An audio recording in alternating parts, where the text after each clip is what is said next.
कवि ये कहते कवि माने कहबार लक्ष्य हूँ या कि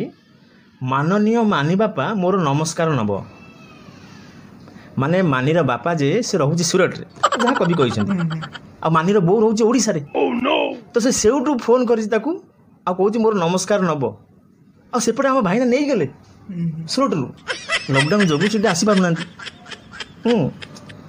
तापर ये कहूँ मु भल अच्छी तमें भी भल थी के सुंदर चिंताधारा तापर लिखाई ओडिशा छाड़ी सूरत रहिले जेहेतु लॉकडाउन चली सी तो बर्तमान सूरत रहिले ना किंतु मुख्य कथा हूँ जो गाड़ीटा ओडिशा रही माने मानी बो को जो देइथला माने तो सेमे माने देइथला सेही गाड़ीटा बाहर रोची तो जाई पाउनी सेही से पड़ी सूरत कवि लिखिं जे मानीर बो रोचे ओडिशा रे आ मानीर बापा रोचे सूरत रे लॉकडाउन जोगु सी आसी पार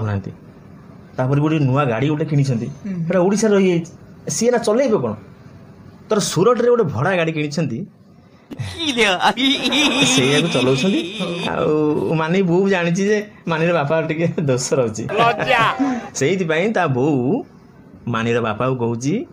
हेलमेट पिंधुथिबो धन मोर हेलमेट पिंधुथिबो।